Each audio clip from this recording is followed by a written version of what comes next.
Paper में प्रारंभ के 15 मिनट पढ़ने के लिए।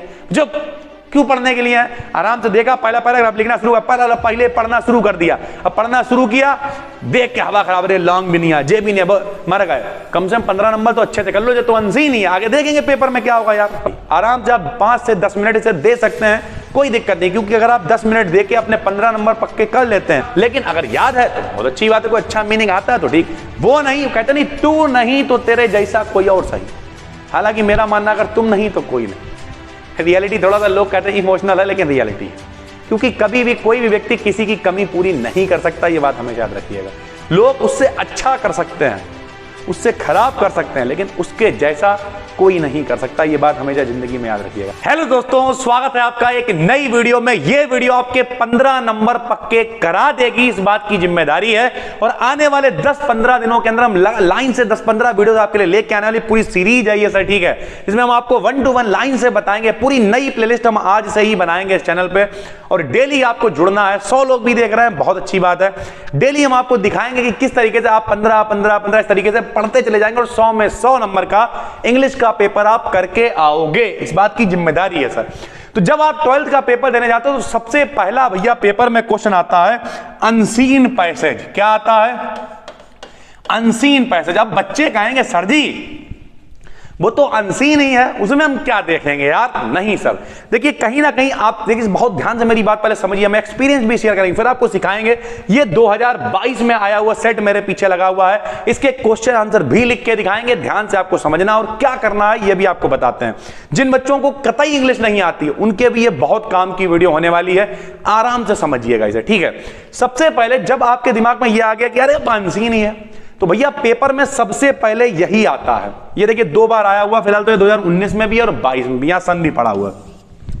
तो पेपर में सबसे पहले यही आता है। अगर बाई चांस आपने इसे उल्टे सीधे तरीके से लिख दिया तो सामने वाला व्यक्ति समझ जाएगा, चेक करने वाला, ये बच्चा बेवकूफ है, जो उसी तरीके का बच्चा है कि नहीं बचपन में क्वेश्चन आ गया कहीं पे कि कहीं चाइल्ड आ गया क्वेश्चन, तो ढूंढ रहा भैया चाइल्ड चाइल्ड चाइल्ड चाइल्ड, यही छाप दो, इसे समझ जाएगा सामने वाला बच्चा बेवकूफ है और इसकी काफी एवरेज मार्किंग करके 70, 72, 75 नंबर मिलेंगे।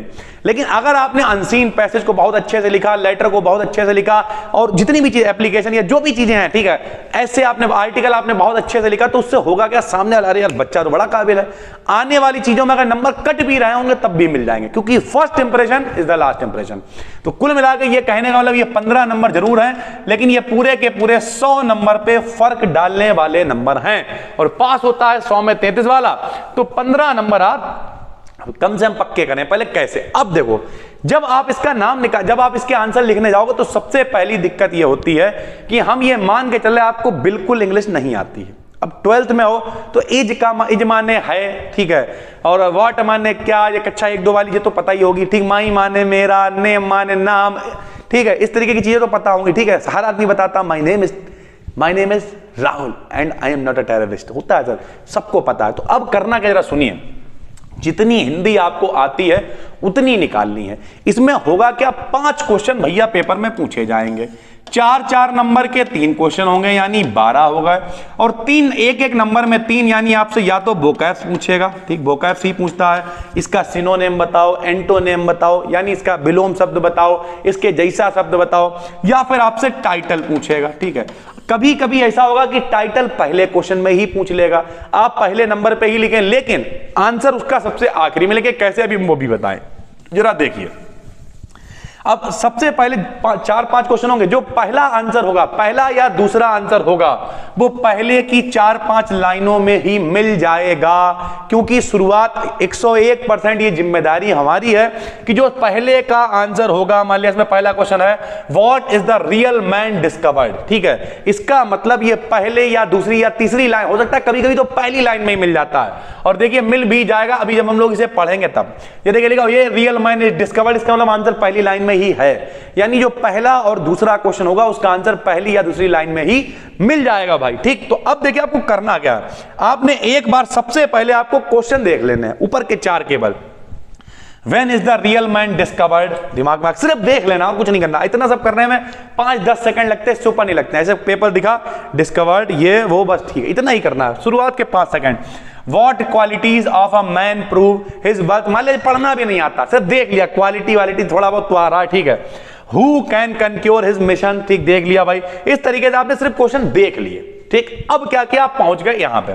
देखो भाई पढ़ना तो पड़ेगा, अगर आप कोई कह रहा है बिना पढ़े हो जाएगा तो नहीं, लेकिन अब हमें इंग्लिश नहीं आती, हम ये मान के चल रहे हैं कि हमें बिल्कुल भी इंग्लिश नहीं आती है और हमें 15 के 15 नंबर चाहिए हैं। आओ फिर, it is only under circumstances. अब जो बेचारा नहीं आती इंग्लिश उसे क्या, इट माने यह, इज माने है, ओनली माने केवल, अंडर मतलब अब नहीं पता, अंडर माने तो नीचे होता, चलो ठीक, आपको नीचे है, ठीक।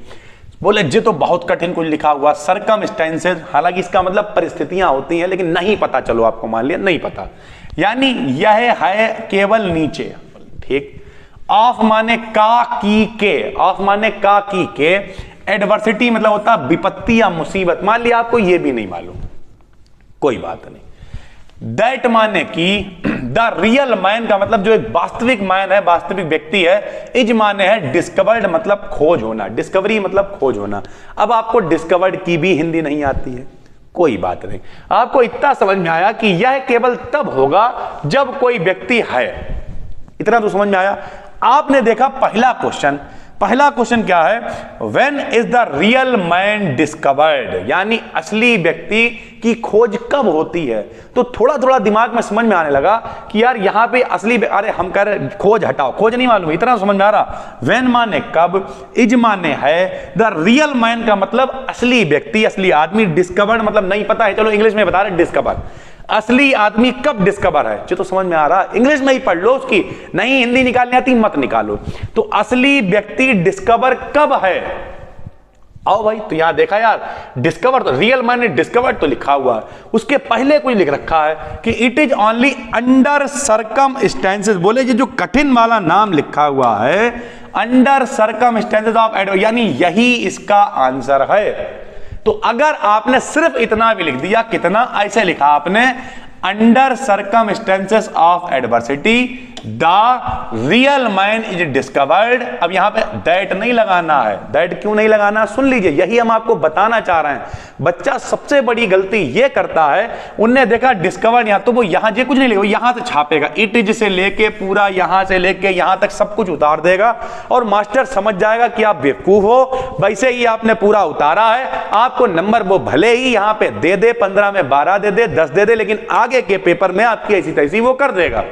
तो आपको यह बात समझनी पड़ेगी कि थोड़ा दिमाग हम लगाएंगे और हम इसे समझेंगे कि अगर हमने यहां लिखा अंडर सर्कमस्टेंसेस, यानी परिस्थितियों के भीतर, ऑफ एडवर्सिटी यानी जब मुसीबत की परिस्थितियां हैं, दैट तो की यहां थोड़ी आ जाएगा, की का तो तब है जब ये पूरा सेंटेंस था, इट इज ओनली, अब दैट थोड़ी, द, अब इसे यहीं से सेंटेंस जोड़ दिया, तो the real man is discovered, यानी असली मैन की खोज कब होती है, असली व्यक्ति की पहचान कब होती है, असली व्यक्ति की जान का जब पता चलता है कि कौन ताकतवर है। अबे यार वैसे जब पेट भरा हो तो हर आदमी सुना लेता है, लेकिन जब खाने को ना मिला हो 5 दिन तो फिर भी आदमी का यहां पावर है, तब समझ लो असली व्यक्ति है। जो मुसीबत में जलवा काट दे वही तो समझदार होता है, जो मुसीबत में भी अपना साहस ना खोए वही तो समझदार होता है। तो क्या लिखेंगे answer, under circumstances of adversity. फिलहाल तो कोशिश करिए हिंदी निकालने की, नहीं निकल रही है तो जितनी हिंदी निकल रही है उतनी निकाल लो, सब मत निकालो। तो अंडर सर्कमस्टेंसेस ऑफ एडवर्सिटी यानी विपत्ति की परिस्थितियों के भीतर, क्या लिख दिया यहीं से, दैट हटा दिया, the real man is discovered, यानी असली व्यक्ति की पहचान होती है। ठीक भाई, एक आपने लिख दिया और आपको भैया 3 नंबर मिल गए। सर जी अब एक कंफ्यूजन आ गई मेरे दिमाग में, अगर बाई चांस हम यहां से छाप दें इट इज ओनली अंडर, और जो पूरा इंतजाम जो सब छाप दें ऑफ एडवर्सिटी और जो सब यहां से यहां तक, तब क्या होगा, तब भी आपको 3 नंबर मिल जाएंगे।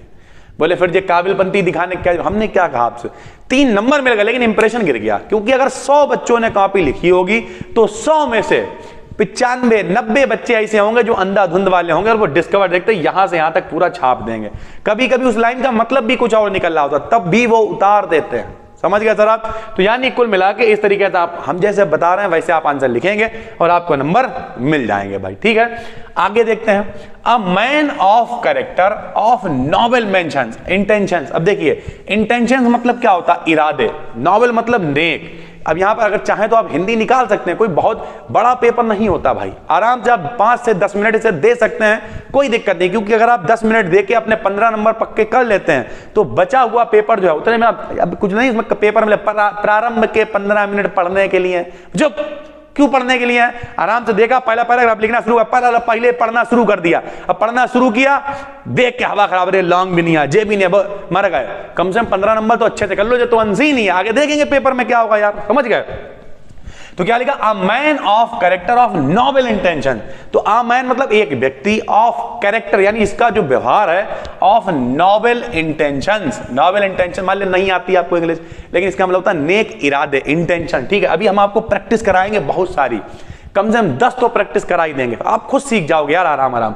ठीक, of strong and sturdy physique, virtues of selfless service to others, proves his worth even in times of adversity। अब देखिए कितनी अच्छी लिखी। मान लिया आपने कहा सर जी पता नहीं क्या पढ़ के चले गए, तो नेक इरादे तो समझ में आ रहे हैं, इतना तो समझ में आ रहा है कि कोई व्यक्ति जिसका व्यवहार कैसा है, नेक इरादे हैं, मजबूत, एंड स्टडी मतलब दृढ़ इच्छा शक्ति है, फिजिक का मतलब क्या होता है, जिसकी पर्सनालिटी है बिल्कुल दृढ़ है। ठीक है, वर्च्यूज मतलब गुण, ऑफ सेल्फलेस यानी निस्वार्थ, सर्विस का मतलब सेवा करता है वो, टू अदर्स दूसरों की, ये नहीं सोचता कि यार मदद करनी चाहिए कि नहीं हमारा नुकसान है कि फायदा, लेकिन करता है वो सर। ठीक है, प्रूव्स हिज वर्थ अपनी वैल्यू को प्रूव करता है, even in times of adversity भले ही उसके ऊपर मुसीबत क्यों ना आ गई हो, तो अगर उसके ऊपर मुसीबत भी होगी तब भी वो दिखाएगा जज्बा यार लोगों की मदद करने का, ये जज्बा होना चाहिए। He faces the adversity, he faces मतलब वो देखता है, सामना करता है उसका, the adversity का मतलब मुसीबत का, with his strong will अपनी दृढ़ इच्छा शक्ति, will मतलब इच्छा, strong मतलब मजबूत, अपनी मजबूत इच्छा शक्ति के साथ, and determination बहुत मजबूत इरादों के साथ। ठीक है, अब देखिए अंडरलाइन यहां पे है, इसका मतलब क्या, कहीं ना कहीं क्वेश्चन आएगा उसमें पूछेगा कि अंडरलाइन की मीनिंग क्या होगी। देखते हैं भाई इसमें दूसरा क्वेश्चन क्या है, पूरा आप नहीं पढ़ना है, देखते जाना, आंसर मिलता जाएगा। What qualities of a man prove his worth in times of adversity, यानी मुसीबत के समय, यहां देखिए what मतलब क्या, qualities मतलब गुण, of a man prove his worth जिससे उसकी वैल्यू सिद्ध होती है कि व्यक्ति की, in times of adversity यानी मुसीबत के समय। मिल गया होगा आपको, बताइए कहां गया, अभी हमने आपको बताया था कहां गया, ये देखिए क्या लिखा, a man of character of noble intention जिसके इरादे नेक हो, मजबूत हो, of strong and sturdy physique, virtues of selfless service to others, proves his worth even in the times of adversity। पूरा भी आपने छाप दिया तब भी कोई दिक्कत नहीं है, वरना आप देखिए ऐसे लिख सकते हैं आ मैंस कैरेक्टर, अब इसे अपने हिसाब से लिखा, कौन कौन से character, the noble intention, his strong and sturdy physique and selfless service to others, prove his worth in times of adversity. पूरा लिख दिया आपने, कोई मेहनत करनी पड़ी कुछ नहीं, कोई आंसर ढूंढना पड़ा कुछ नहीं, बस थोड़ा सा आपने पढ़ने की कोशिश की और आराम से लिख दिया। अभी हम आपको यह भी बताएंगे कि अगर जो मीनिंग आपको नहीं आता उसका, यार सर जी आंसर तो हर आदमी छांट लेगा, तो कुछ ऐसा बताइए कि जो मीनिंग है, जो टाइटल लिखने को कहे वो हम कैसे करें, ये बताइए सर। ठीक है, तो जैसे मान लिया तीसरा ही क्या पूछा है, हु कैन कनक्योर हिज मिशन, कौन अपने मिशन को पा सकता है, कौन, तो इसी को आप आगे पढ़ लीजिए सर, पता चल जाएगा। अभी देखिए कहां गया सर, ये देखिए, इफ ही हैज, बहुत सारी चीजें लिखी हुई हैं, he can conquer all obstacles, obstacles का मतलब होता है बाधाएं, चलिए पढ़ देते हैं, वरना बच्चे कहेंगे सर जी खुद ही नहीं आता, थोड़ा 2 लाइनें पढ़ गए, ऐसा नहीं है sir. If he has a will, अगर उसमें इच्छा शक्ति है, टू डू अ थिंग, कोई चीज करने की, nothing can stand in his way, कुछ भी उसके सामने टिक नहीं सकता, खड़ा नहीं हो सकता, फिर चाहे आपके रास्ते में 1 रुकावट आए, चाहे 1000 आए, कोई आपका कुछ नहीं कर सकता अगर दृढ़ इच्छा शक्ति है। ही कैन कनक्योर, वो हर चीज से निपट सकता, ऑल ऑब्स्टिकल्स, ऑब्स्टिकल्स मतलब होता रुकावट, बाधाएं, वो हर बाधाओं को पार कर जाएगा, टू अचीव हिज मिशन, अपने मिशन को प्राप्त करने के लिए, since his objective is noble and वर्दी, अगर उसका जो ऑब्जेक्ट है जिसे वो पाना चाहता है वो नोबल यानी नेक है, और वर्दी का मतलब वैल्यूएबल है लोगों के लिए। In the days of prosperity and pleasure we sleep and enjoy and know that what we are, यानी जब हम लोग प्रॉस्पेरिटी समृद्ध होते हैं, खुश होते हैं, तो सबको पता हम कौन है, लेकिन असली पहचान वहां नहीं होती, कब होती है, देखिए यहां पे लिखा हुआ है, कहां पहुंच गए sir, and pleasure enjoy what we are but in adversity, लेकिन विपत्ति के समय the inner man wakes up and we come to know our real strength and weaknesses. यानी जब हमारे ऊपर विपत्ति आती तब हमें पता चलता कि हमारी मजबूती क्या है। वो कहते नहीं है कि बुलंदियों पे चढ़ना कमाल नहीं, बुलंदियों पे बने रहना कमाल होता है यार। एक बार चढ़ तो सब जाते हैं, लेकिन वहां पे लगातार मेंटेन करना बहुत खतरनाक होता है भाई। फिर लोगों की उम्मीदें होती हैं, जैसे पिछले 3-4 सालों में हमने यहाँ पे टॉपर दिए, लगभग 10 से ऊपर टॉपर निकले, अच्छे टॉपर जो, ठीक, बाकी तो टॉपरों की गिनती नहीं है। लेकिन अब हर बार जब रिजल्ट आता तो लोग हमारी तरफ देखते कि उनकी कोचिंग का रिजल्ट क्या है, नहीं है तो खींचना शुरू करें, बुली करना शुरू करें, और अगर है तो चुपचाप मुंह बंद करके किनारे हो लें। होता है तो बुलंदियों पे पहुंचना कमाल थोड़ी है, वहां पे बने रहना कमाल है भाई।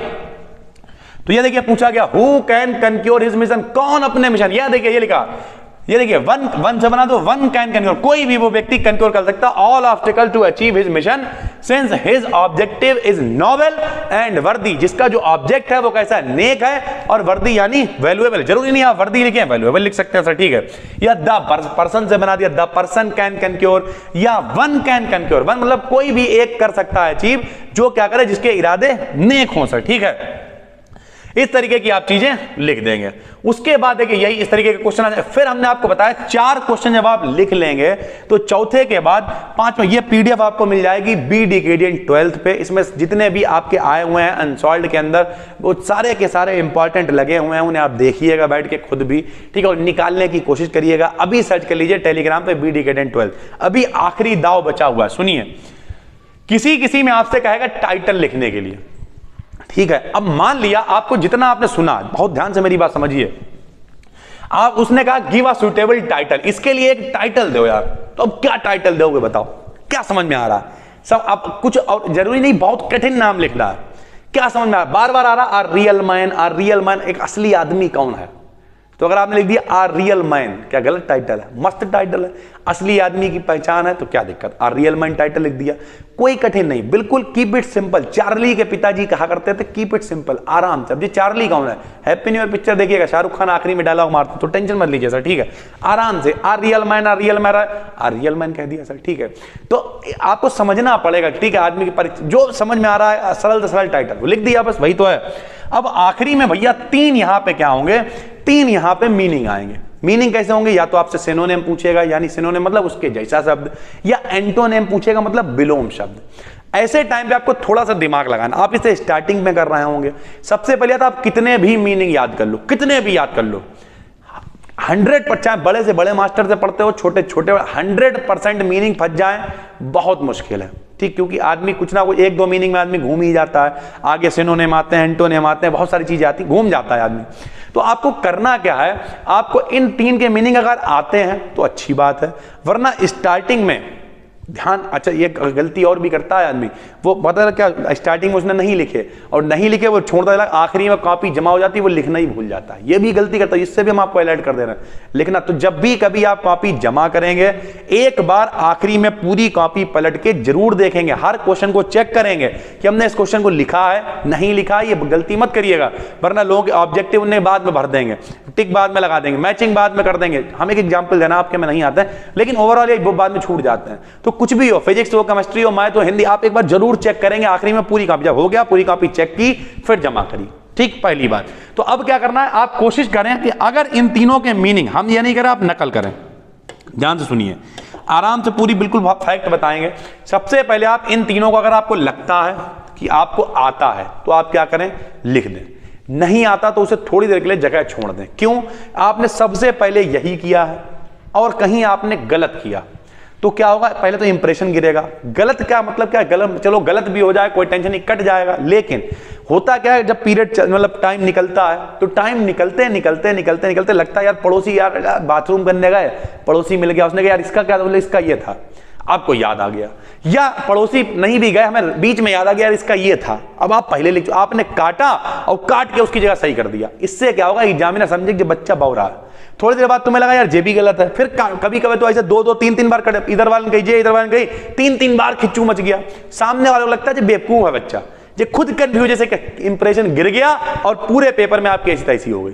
तो आपको क्या करना, इन तीनों को बचा के रखना है लास्ट के लिए। अगर आपको नहीं, आप कुछ लोग और भी कहेंगे, जैसे समझिए, पढ़ लेते हैं एक बार, which word is in the passage is the opposite of selfish. Selfish मतलब स्वार्थी होता है, इतना सुना ही होगा यार, पिक्चरों में हीरोइनें कहती बहुत सेल्फिश हो तुम, कहती हैं। तो सेल्फिश मतलब स्वार्थी होता, अपोजिट मतलब विलोम होता है। तो स्वार्थी का विलोम क्या है ये पूछ रहा है। तो सेल्फिश का विलोम क्या होगा यार? सेल्फलेस, ऊपर अभी आया था कि जो व्यक्ति सेल्फलेस है, निस्वार्थ भाव से सेवा करता, अगर आपने पढ़ा तो इतना समझ में आ जाएगा। तो सेल्फिश का अपोजिट क्या हो जाएगा? सेल्फलेस। तो यहां कोई छोड़ने की जरूरत नहीं, तुरंत आपने इसका लिख दिया डैश लगा के, बहुत कठिन नहीं होते मीनिंग, अगर आप पढ़ेंगे तो मिल जाएगा, पैराग्राफ के अंदर ही मिल जाएगा, अंदाजा लग जाता है भाई, ठीक है। अब इन्होंने क्या इसका आंसर दे रखा वो भी आपको दिखा देते, देखिए सेल्फलेस दे रखा, देखिए है। इस तरीके से चीजें आप आराम से कर सकते हैं भाई। आपने पढ़ा which word in the passage means misery. Misery का मतलब क्या होता है यार? विपत्ति होती है, और विपत्ति के लिए बार बार वर्ड यूज हो रहा था एडवर्सिटी, एडवर्सिटी, एडवर्सिटी, एडवर्सिटी, यो एडवर्सिटी, एडवर्सिटी, एडवर्सिटी, ये देखिए आंसर है एडवर्सिटी, ठीक है भाई। उसके बाद what does the word obstacle mean in the. Obstacle मतलब होता है रुकावट, बाधा। अब रुकावट के लिए आप क्या वर्ड यूज कर सकते हो, सोचो। फिलहाल इन्होंने क्या हर्डल्स वर्ड यूज किया, जो एक वर्ड है बिल्कुल ठीक है, लेकिन रुकावट मान लिया हमें नहीं हर्डल आता यार, अब अंग्रेज नहीं है हर्डल, तो क्या यूज कर सकते हो बताओ? रुकावट के लिए क्या बैरियर लगा सकते हैं आप, लगा सकते हैं कि नहीं बैरियर। अब बैरियर कहां से आ गया सर जी? अरे यार फटकिया पे जाते हो, फटकिया का अंग्रेजी में क्या कहते हैं? बल्ली, हम हिंदी में बोलते उसे तो वर्ड बना बैरियर। तो रुकावट के लिए क्या? ऑब्स्टेकल मतलब रुकावट, बैरियर लिख दो, नहीं कटेगा भाई, बिल्कुल सही है, समझ गए आप। लेकिन अगर याद है तो बहुत अच्छी बात है, कोई अच्छा मीनिंग आता है तो ठीक, वो नहीं कहते नहीं, तू नहीं तो तेरे जैसा कोई और सही। हालांकि मेरा मानना अगर तुम नहीं तो कोई नहीं। रियलिटी थोड़ा सा लोग कहते हैं इमोशनल है, लेकिन रियलिटी है, क्योंकि कभी भी कोई भी व्यक्ति किसी की कमी पूरी नहीं कर सकता, ये बात हमेशा याद रखिएगा। लोग उससे अच्छा कर सकते हैं, उससे खराब कर सकते हैं, लेकिन उसके जैसा कोई नहीं कर सकता, ये बात हमेशा जिंदगी में याद रखिएगा। खैर, और हमेशा कोशिश करिए कि चाहिए तो फिर वही चाहिए और कुछ नहीं चाहिए, उसके लिए मेहनत करिए, संघर्ष करिए, बहुत सारी चीजें हैं, उसे गलत डायरेक्शन में मत ले जाइएगा, हम जो कहना चाह रहे हैं उन भावनाओं को समझिएगा, ठीक है भाई। तो उम्मीद करते हैं आपको समझ में आया होगा कि आप किस तरीके से चीजों को कर सकते हैं। पूरा हमने डिटेल किया है, समझाने की कोशिश की है, और इसमें कई सारे पैराग्राफ हमने लगाए हैं जिनके मीनिंग भी नीचे देखिए 2022 में आए हुए हैं, 17 में आए हुए हैं। ये पूरी PDF आपको मिल जाएगी BDKDN 12th टेलीग्राम पे, ठीक है, जाके सब्सक्राइब कर लीजिए, ठीक, जुड़ जाइए उससे। और बाकी अब 15 दिन की पूरी आपको एक सीरीज मिलेगी, हो सकता है एक एक दिन गैप पे वीडियो आए, लेकिन एक पूरी वीडियो जिसमें लॉन्ग कवर होंगे, शॉर्ट कवर होंगे, 15 दिन की सीरीज के अंदर आपकी पूरी इंग्लिश 100 के 100 नंबर की खत्म हो जाएगी। तो आज था डे 1, उम्मीद करते हैं आपको अच्छा लगा होगा। नई प्लेलिस्ट बना के इसे ऐड कर देंगे। जल्द मिलते हैं हम आपसे एक और नई वीडियो में, तब तक के लिए धन्यवाद।